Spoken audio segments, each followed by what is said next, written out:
লিখা যদি হয়ে থাকে আসবে না? আসবে ইনশাআল্লাহ, সবর।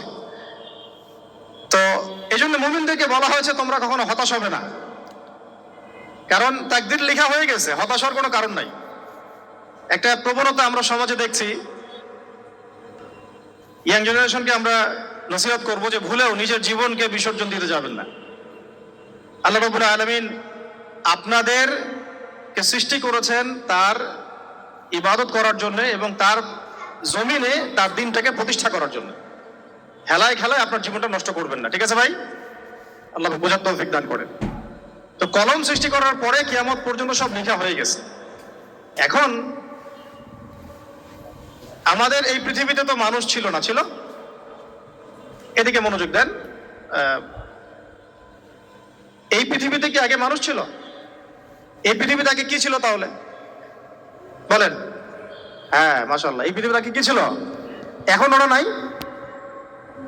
সবার সাথেই কিন্তু একটা করে আছে, কমপক্ষে কয়টা করে? সবার সাথে কমপক্ষে একটা করে।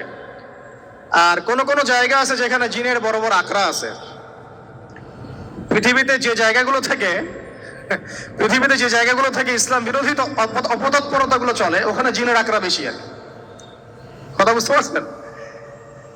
তো জিন জাতিকে আল্লাহ পাক ধ্বংস করে দিয়েছেন তাদের পাপের কারণে, আল্লাহ দ্রোহিতার কারণে, অবাধ্যতার কারণে।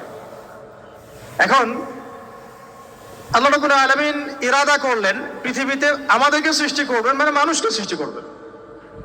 আল্লাহ পাক তার সমস্ত ফেরেশতাদেরকে একত্রিত করলেন। ঘটনাটা কিন্তু খুব ইন্টারেস্টিং। আমি জানি এখানে ওলামায়ে কেরামও আছেন, তবে আমি সবার জন্য প্রযোজ্য হয় এমন কথা বলারই চেষ্টা করছি, কারণ অনেকে হয়তো এগুলো নাও জানতে পারে।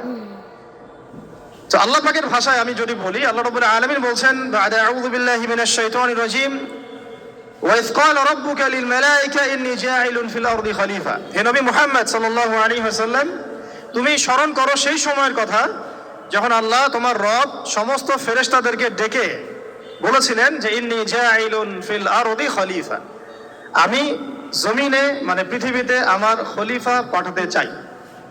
কি পাঠাতে চাই? আরো জোরে বলেন। আল্লাহ পাক বলেননি পৃথিবীতে মানুষ পাঠাতে চাই, পৃথিবীতে নতুন কোন মাখলুক পাঠাতে চাই।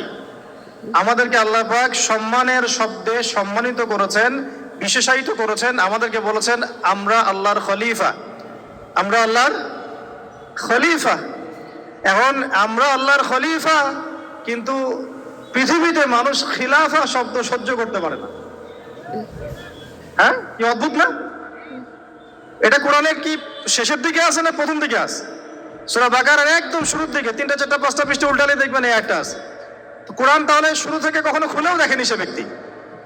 প্রমাণ হলো এটা যে খুলেও দেখে নাই, অথবা দেখলেও সে এড়িয়ে গেছে। আল্লাহ পাক আমাদেরকে বললেন যে পৃথিবীতে আমি আমার খলিফা পাঠাতে চাই।